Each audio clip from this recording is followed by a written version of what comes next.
Hey guys, Eric here.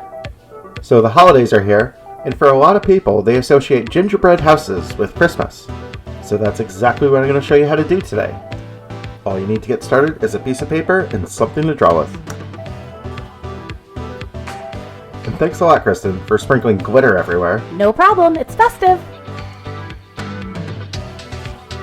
I'm going to make my house fairly simple.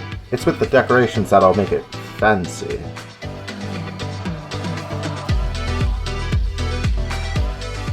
These parallel lines are going to be the sides of my house, the icing. Here, I'm just figuring out the center point between those two. Now I'm going to add in my roof line. Triangle. Now I'll just add some more parallel lines to complete my roof.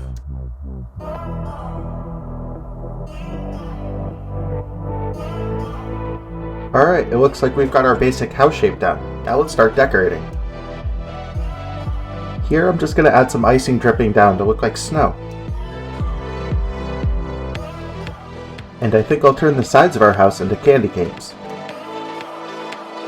Did you know that candy canes are over 350 years old? And originally they were only white, and they didn't even have the bend. Wow!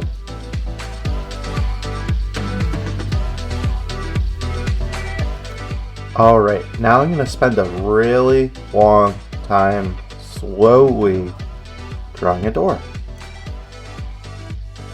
I'm going to make mine rounded at the top. I think it just works well. Now I'm just adding in our door frame and a window. And if you've ever wondered why some doors have those rectangular panels on them, it's so that the wood can expand or contract without warping the door. I'm just going to add a window on each side of my door, and I'm going to make the top of it rounded to keep in line with the door.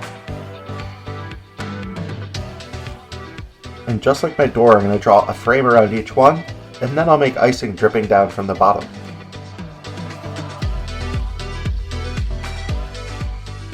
Looking good. Now I want to decorate my house just a little bit more.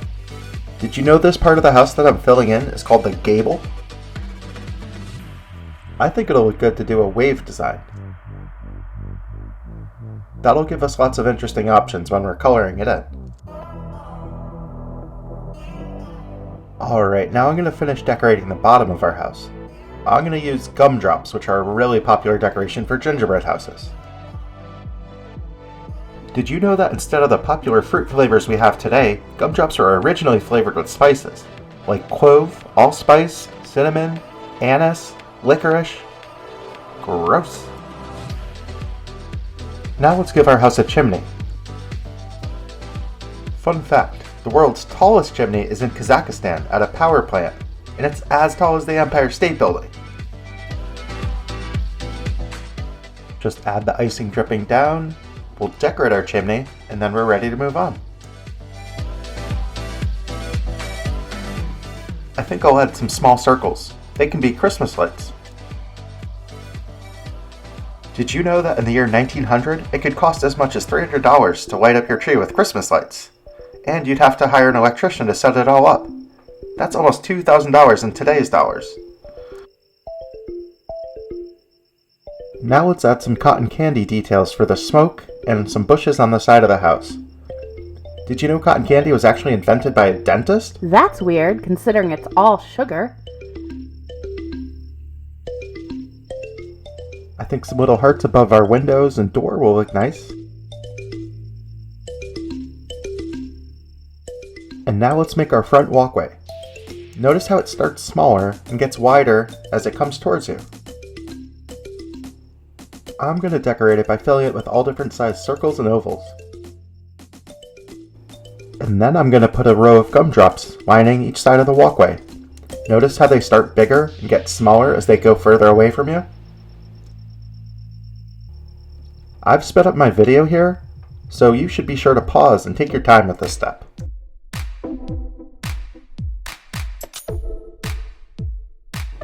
I think our yard could use a little more decoration. How about some swirl lollipops?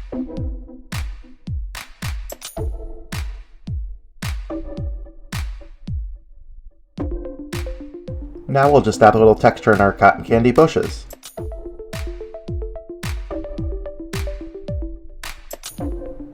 So we are making it a Christmas gingerbread house, and what would Christmas be without a little snow? I'm sure you guys already know that no two snowflakes are ever the same. But did you know the world's largest snowflake was 15 inches wide and 8 inches thick? That's pretty crazy. So just follow along with my shapes as best you can, or design your own. But notice how I'm always starting with an X and then adding little details to it. And don't forget guys, if you've been enjoying our videos, be sure to subscribe, like, and hit the notification bell. Also, we would love to see your finished drawings.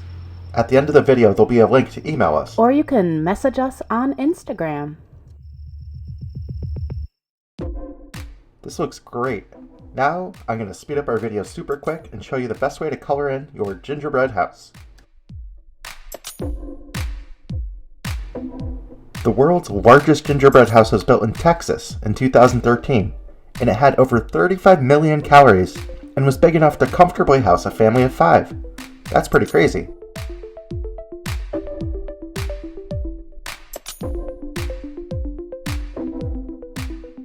And at the Ritz-Carlton Hotel in Tucson, Arizona, they've built a life-size gingerbread house where you can book a private lunch or dinner. It'll cost you $300, but that's pretty cool to say you've eaten inside a real-life gingerbread house.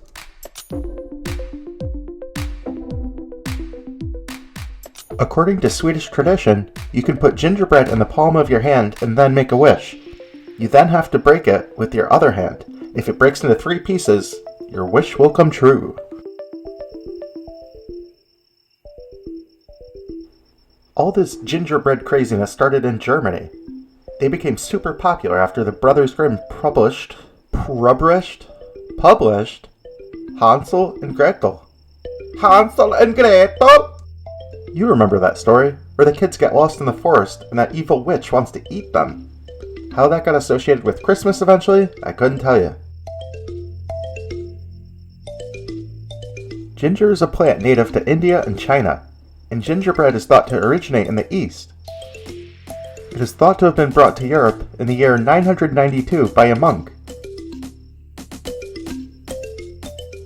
I'm just about done coloring, so I just wanted to remind you guys, subscribe, like, and hit the notification bell. We also would love to see your completed drawings, so just look for the email link at the end of this video. I hope you had fun drawing with me today. So happy holidays, until next time, later!